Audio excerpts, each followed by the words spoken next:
വനംവകുപ്പ് ഉദ്യോഗസ്ഥർ ഇപ്പോൾ അതിനടുത്തേക്ക് നീങ്ങുന്നുണ്ട്. പക്ഷെ ഇവിടെ നിന്ന് ആനയെ ഓടിച്ചു വിടൽ അത്ര എളുപ്പമല്ല. കാരണം ടൗണാണ്, പകൽ സമയമാണ്, ആളുകളെ നിയന്ത്രിക്കേണ്ടതുണ്ട്. ആന വനം ഫോറസ്റ്റിന്റെ ഒരു ഗസ്റ്റ് ഹൗസ് അവിടെ ഉണ്ട്. അത് വനഭൂമിയൊന്നുമല്ല, അവിടെ ഒരു ഗസ്റ്റ് ഹൗസ് ഉണ്ട്. അതിന്റെ സമീപത്താണ് വരുന്നത്. ഇപ്പോൾ കൃത്യമായി മാനന്തവാടി താലൂക്ക് ഓഫീസിന്റെ മുമ്പിലാണ് ആന നിൽക്കുന്നത്. ആ കാണുന്ന കെട്ടിടം താലൂക്ക് ഓഫീസാണ്. അപ്പുറത്ത് സർക്കാരിന്റെ ഒരു വാഹനം കാണാം, ഒരു റവന്യൂ വകുപ്പ് എഴുതിയ ഒരു ബൊലേറോ ജീപ്പ് കാണുന്നുണ്ടല്ലോ, അത് താലൂക്ക് ഓഫീസാണ്. തഹസിൽദാരുടെ ഡോറിനടുത്തേക്കാണ് ആന നീങ്ങുന്നത്. ആന ഇങ്ങോട്ട് തിരിയാനുള്ള സാധ്യതയും. ഈ ആനയെ കണ്ടിട്ട് അതിന്റെ ഒരു ശരീരഭാഷ, അതിന്റെ ശരീര സ്വഭാവമൊക്കെ കണ്ടിട്ട് വലിയൊരു അക്രമകാരിയായ ആന അല്ല എന്ന് തോന്നുന്നു. കാരണം അത് ജനങ്ങൾക്ക് നേരെ ഒന്നും പാഞ്ഞെടുക്കുന്നില്ല. ഒപ്പം അവിടെ സ്റ്റെപ്പാണ്, അവിടെ അക്രമ സ്വഭാവം കാണിച്ചില്ല എന്നേ ഉള്ളൂ. പക്ഷെ ഇത്രയും ആളുകൾ കൂടുന്നത് കൊണ്ട് തന്നെ ആനയുടെ സ്വഭാവം നമുക്ക് ഉറപ്പിക്കാൻ പറ്റില്ല. എന്തായാലും ആന ഇപ്പോൾ വീണ്ടും അവിടെ മാനന്തവാടി മിനി സിവിൽ സ്റ്റേഷനാണ്, റവന്യൂ ഓഫീസുകളൊക്കെ സ്ഥിതി ചെയ്യുന്ന മിനി സിവിൽ സ്റ്റേഷന്റെ മുറ്റത്തേക്കാണ് ഇപ്പോൾ ആന പോകുന്നത്. വനംവകുപ്പ് ജീവനക്കാർ പിന്തുടരുന്നുണ്ട്. പക്ഷെ ആന തിരിഞ്ഞാൽ ഏതൊക്കെ റോഡ് ബ്ലോക്ക് ചെയ്യണം, വിദ്യാലയങ്ങൾക്ക് അവധി തുടങ്ങിയ കാര്യങ്ങളൊക്കെ തീരുമാനമെടുക്കേണ്ടതുണ്ട്. മാനന്തവാടി തഹസിൽദാർ ഉൾപ്പെടെയുള്ള ഉന്നത ഉദ്യോഗസ്ഥരുണ്ട്, പോലീസുണ്ട്, DFOമാരുണ്ട്, വനംവകുപ്പിന്റെ മൊത്തം സന്നാഹങ്ങളും ഇവിടെ എത്തിയിട്ടുണ്ട്. പക്ഷെ ഇങ്ങനെ ഒരു സ്ഥലത്ത് ഈ ആനയെ എങ്ങോട്ട് കൊണ്ടുപോകുമെന്നുള്ള കാര്യത്തിലാണ് ഒരു പ്രശ്നമുള്ളത്. ഞങ്ങൾ എന്തായാലും ഇവിടെ നിൽക്കുകയാണ്. ഇനിയും ഫോളോ ചെയ്യേണ്ട എന്നുള്ള നിർദ്ദേശമാണ്, ആന വരും എന്നുള്ളൊരു നിർദ്ദേശമാണ് വനംവകുപ്പിൽ നിന്ന് ലഭിക്കുന്നത്. ദൃശ്യങ്ങൾ കാണുന്നത് പോലെ വനംവകുപ്പിന്റെ മുഴുവൻ സന്നാഹവും പിന്തുടരുന്നുണ്ട്. DFO, സൗത്ത് വയനാട് DFOയുടെ നേതൃത്വത്തിൽ വനംവകുപ്പ് ഉദ്യോഗസ്ഥർ ആനയെ പിന്തുടർന്നുകൊണ്ടിരിക്കുകയാണ്. മാനന്തവാടി തഹസിൽദാർ ഉൾപ്പെടെയുള്ള ഉന്നത ഉദ്യോഗസ്ഥരും സ്ഥലത്തുണ്ട്. ഇപ്പോഴുള്ളത് മാനന്തവാടി മിനി സിവിൽ സ്റ്റേഷന്റെ പിൻവശത്താണ്.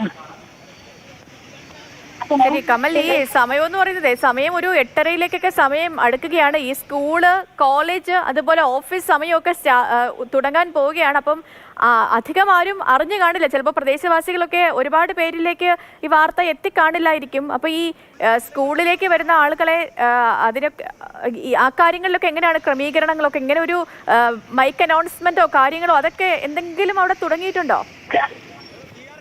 അത്തരം കാര്യങ്ങൾ, കുട്ടികളെ സ്കൂളിന് അവധി കൊടുക്കുന്നത് ഉൾപ്പെടെ കാര്യങ്ങൾ ചർച്ച നടക്കുന്നു. ആനയുടെ ദിശ സംബന്ധിച്ച് ഇപ്പോൾ വീണ്ടും ആശങ്കയുണ്ട്. ആന ഇങ്ങോട്ട് തിരിയുന്നുണ്ടോ എന്ന്. തൽക്കാലം ഒരു കാട് പിടിച്ച് കിടക്കുന്ന സ്ഥലത്താണ് ആനയുള്ളത്. പക്ഷെ ഏത് നിമിഷവും വീണ്ടും ജനങ്ങളുടെ ഇടയിലേക്ക് വരുമോ എന്ന ആശങ്കയാണുള്ളത്. എന്തായാലും എല്ലാ സന്നാഹങ്ങളും ഉണ്ട്. നാട്ടുകാരെ നിയന്ത്രിക്കുക ബുദ്ധിമുട്ടാണ്. ടൗണാണ്, പൂർണ്ണമായും ജനവാസ മേഖലയാണ്, കെട്ടിടങ്ങളൊക്കെ ഉള്ള സ്ഥലമാണ്.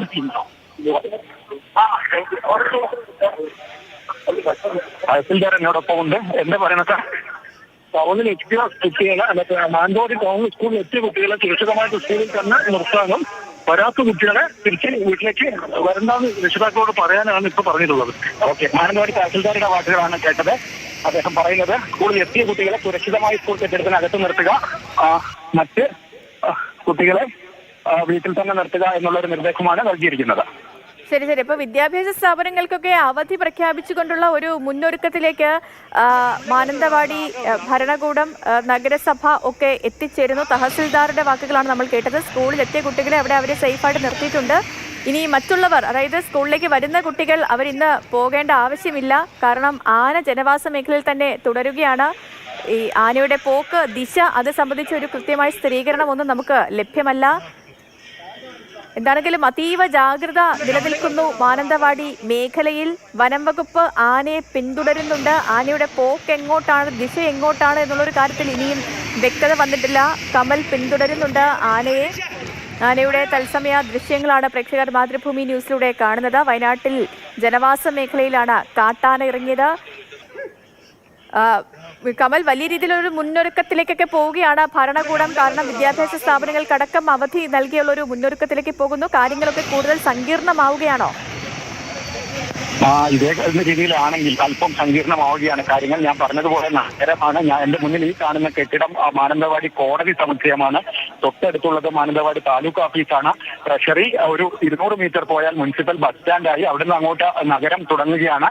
പൂർണ്ണമായും ടൗണാണ്. വലിയ വീതിയുള്ള റോഡുകളല്ല, ധാരാളം കടകളും ഒക്കെയുള്ള സ്ഥലമാണ്. ടൗണിൽ ഈ സമയത്ത് ഒരു നിയന്ത്രണം ഏർപ്പെടുത്തുക എന്നത് പെട്ടെന്ന് നടക്കുന്ന ഒരു കാര്യമല്ല. അതിൻ്റെതായ ഒരു ആശങ്കയുണ്ട്. ആന ഈ കെട്ടിടത്തിന് പുറകുവശത്തൂടെ അങ്ങോട്ട് നീങ്ങി എന്നാണ് കരുതുന്നത്. സ്റ്റാഫൊക്കെ അങ്ങോട്ട് പോകുന്നുണ്ട്.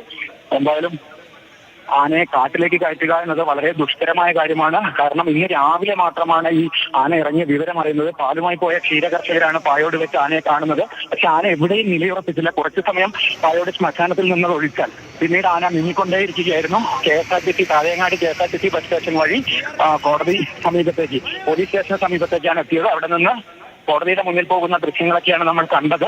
ഇതിപ്പോൾ എന്റെ മുന്നിൽ കാണുന്നത് ടൗണിലേക്കുള്ള പ്രധാന പാതയാണ്. അവിടെ നിന്ന് അങ്ങോട്ടാണ് ബസ് സ്റ്റാൻഡൊക്കെ ഉള്ളത്. അവിടെയൊക്കെ ആളുകളുണ്ട്. ഇവിടെയൊക്കെ പോലീസിന്റെയും വനംവകുപ്പിന്റെയും ക്വാർട്ടേഴ്സുകളും അവിടെ ആൾതാമസവും ഒക്കെ ഉള്ളതാണ്. അതുകൊണ്ട് തന്നെ വലിയ രീതിയിൽ ഉള്ള സുരക്ഷ ഒരുക്കേണ്ടതുണ്ട്. എന്തായാലും ആ ഭാഗത്തേക്കാണ് ഇപ്പോൾ പോകുന്നത്. ബസ് സ്റ്റാൻഡിന്റെ പിറകിൽ ഒരു കുന്നുണ്ട്. ആ കുന്നിലേക്കാണ് ഇപ്പോൾ നമ്മൾ പോയിക്കൊണ്ടിരിക്കുന്നത്. തൊട്ടടുത്ത് പിന്തുടരേണ്ട എന്നൊരു നിർദ്ദേശം ലഭിച്ചതിനെ തുടർന്നാണ് ഞാൻ അല്പം പുറകോട്ട് മാറിയത്. എന്തായാലും ആളുകൾ അങ്ങോട്ടാണ് നീങ്ങുന്നത്. ഇത് ജില്ലാ ട്രൈബൽ ഡെവലപ്മെന്റ് ഓഫീസ് തൊട്ടപ്പുറത്ത് കാണുന്ന കെട്ടിടം വർക്കിംഗ് വിമൻസ് ഹോസ്റ്റലാണ്. നമ്മളിതാ ടൗണിലെ പ്രധാന പാതയിൽ എത്തിക്കഴിഞ്ഞു. ഇതാ വാഹനങ്ങൾ പോകുന്നത് കാണാം. ഇപ്പൊ ആളുകളെ ബ്ലോക്ക് ചെയ്യുന്നത് ഉൾപ്പെടെയുള്ള നിർദ്ദേശങ്ങൾ തഹസിൽദാർ ഉൾപ്പെടെയുള്ള ഉദ്യോഗസ്ഥരാണ് പോകുന്നത്. എന്റെ മുന്നിൽ നടന്നു പോകുന്നതാണ് മാനന്തവാടി തഹസിൽദാർ. എല്ലാ നിർദ്ദേശങ്ങളും നൽകിക്കൊണ്ടിരിക്കുകയാണ്. ഇപ്പോൾ ഇവിടെ ഒരു ക്ഷേത്രമുണ്ട്. ആ ക്ഷേത്രത്തിന്റെ പരിസരത്തേക്കാണ് ആളുകൾ നീങ്ങുന്നത്. ആന ഇവിടെ നിന്ന് നീങ്ങി എന്നുള്ള ഒരു വിവരമാണ് ലഭിക്കുന്നത്. ഇത് പോലീസ് സ്റ്റേഷനാണ്. ഇന്നലെ നമ്മൾ പാട്ടൊക്കെ പാടിയ പോലീസ് സ്റ്റേഷനാണ് ഇന്നിൽ എത്തിയിരിക്കുന്നു.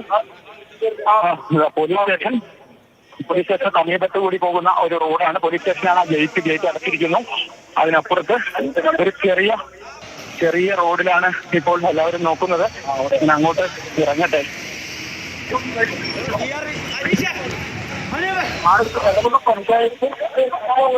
എടവക പഞ്ചായത്തിലാണ് രാവിലെ ആദ്യം ആനയെ കണ്ടത്. അത് ടൗണിനെ വളരെ അടുത്താണ്. മാനന്തവാടി ഗവൺമെന്റ് കോളേജ്, കണ്ണൂർ സർവകലാശാലയുടെ ക്യാമ്പസൊക്കെയുള്ള സ്ഥലമാണ്. ഇതിപ്പോൾ വീണ്ടും ടൗണിൽ നിന്ന് അല്പം അകലെ. ആന നോക്കുന്നത് അധികം കെട്ടിടങ്ങളില്ലാത്ത ഭാഗത്തേക്കാണ് നീങ്ങുന്നത്. ഇവിടെയൊക്കെ ആളുകളെ കാണാം. ഇതൊക്കെ ക്വാർട്ടേഴ്സുകളൊക്കെയാണ്. ശരി കമൽ.